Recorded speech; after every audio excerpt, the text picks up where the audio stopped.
बिस्मिल्लाहिर्रहमानिर्रहीम। अस्सलाम वालेकुम। कैसे हैं आप सब? उम्मीद है कि आप लोग सब खैरियत से होंगे।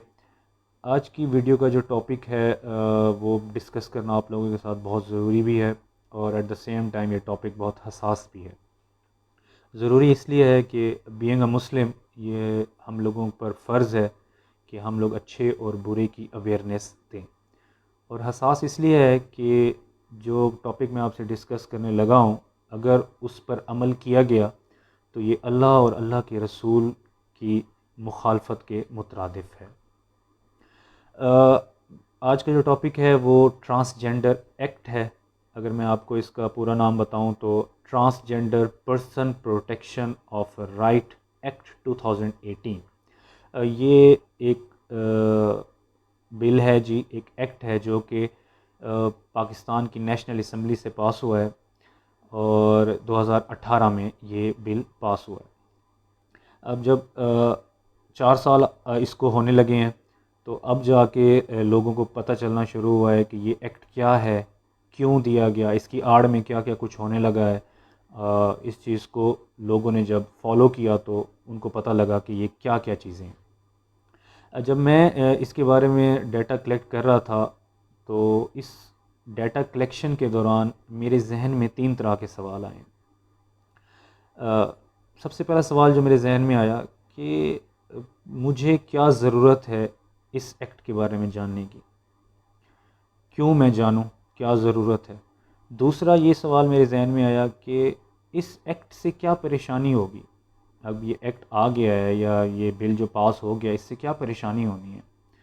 और तीसरा सवाल जो मेरे जहन में आया वो ये था कि इस बिल का या इस एक्ट का हम लोगों की लाइफ पर क्या असर होगा, या हम लोगों की लाइफ पे ना हो तो जो फ्यूचर जनरेशन है, जो आने वाली नस्लें हैं, उनकी ज़िंदगियों पर क्या असर होगा इसका।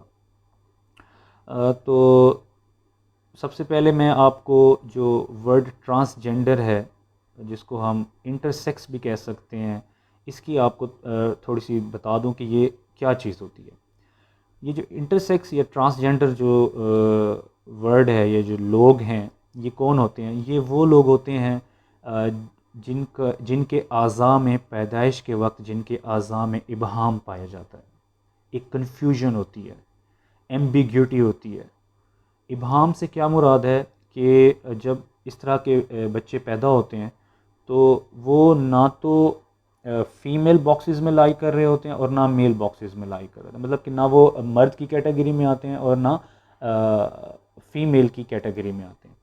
तो बाज़ दफ़ा ये भी होता है कि जो डॉक्टर्स होते हैं वो सर्जरी करके उसको एक स्पेसिफिक उसका जेंडर कर देते हैं, या उसको मेल कैटेगरी में ले आते हैं या फीमेल कैटेगरी में उसको ले आते हैं। अब यहाँ पे जो डिस्कस करने वाली बात यह है कि इस ट्रांसजेंडर एक्ट की आड़ में किन चीज़ों को या किन ऐसी चीज़ों को पास किया गया है जिस पर अब ये इतना जो है बातें हो रही हैं, जो इतना वावेला हो रहा है, वो किस बात पे हो रहा है। बेसिकली जो ये ट्रांसजेंडर एक्ट है, इसकी अम्ब्रेला में जो चीज़ होने जा रही है वो हम जिन्स परस्ती को कानूनी हैसियत मिलने जा रही है। हम जिन्स परस्ती क्या होती है, मैं आपको थोड़ा सा बता दूं। हम जिन्स परस्ती होती है कि एक मर्द का मर्द के साथ जिनसी ताल्लुक़ रखना और एक औरत का औरत के साथ जिनसी ताल्लुक़ रखना, इसको हम क्या कहते हैं? इसको हम जिन्स परस्ती कहते हैं। अब इस एक्ट के जो माशरे में बिगाड़ पैदा होगा इस एक्ट से, वो क्या होगा उसको थोड़ा सा डिस्कस कर लेते हैं। मैं आपको इसकी वजाहत इस तरह से करूँगा कि एक मर्द है जिसमें किसी भी तरह की कोई ख़राबी नहीं है, वो शादीशुदा है, हत्ता कि साहिब औलाद है। अब वो चाहता है कि वो माशरे में एक औरत की तरह पहचाना जाए। अब वो उस औरत की जो पहचान होगी, उसकी औरत वाली जो पहचान होगी, वो बग़ैर किसी मेडिकल सर्टिफिकेशन के उसको मिल जाएगी। नादरा में अगर वो चाहे तो अपना आईडी कार्ड भी बनवा सकता है, नादरा में जाकर रजिस्ट्रेशन करवा सकता है। ना सिर्फ नादरा ऑफिस में बल्कि किसी भी हकूमती इदारे में ख़ुद को वो as a female gender register करवा सकता है, और यही सेम बिल्कुल औरतों के लिए भी है।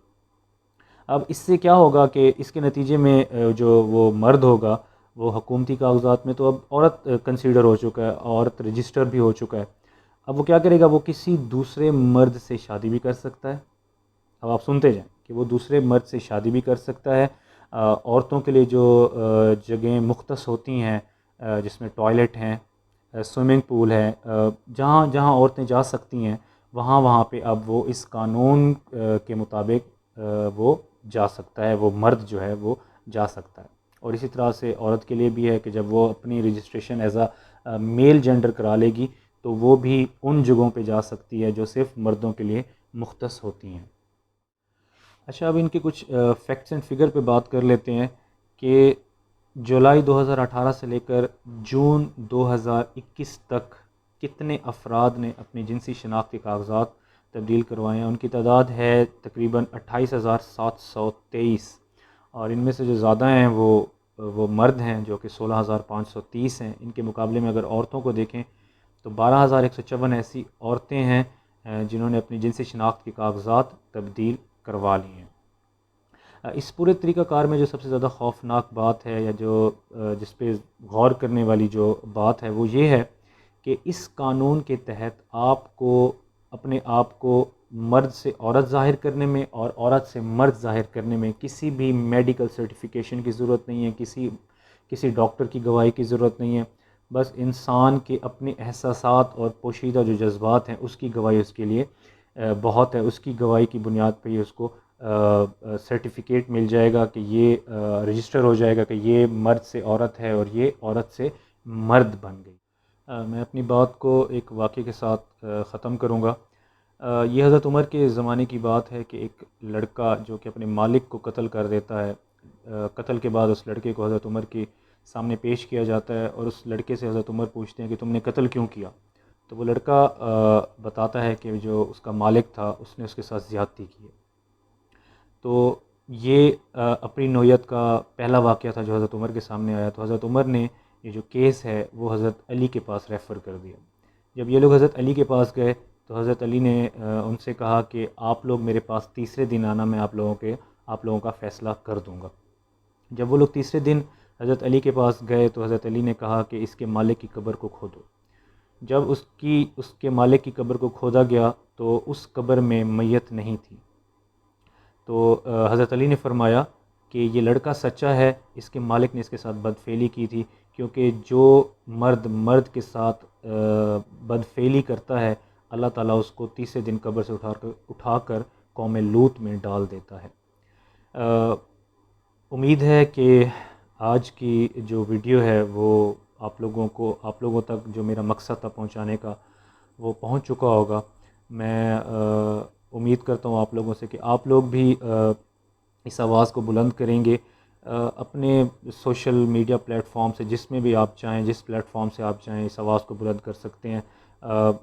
واٹس ایپ کے گروپس میں آپ لوگ جا کے اس آواز کو بلند کریں، فیس بک پہ، یوٹیوب پہ، جو مرضی پلیٹ فارم آپ لے لیں۔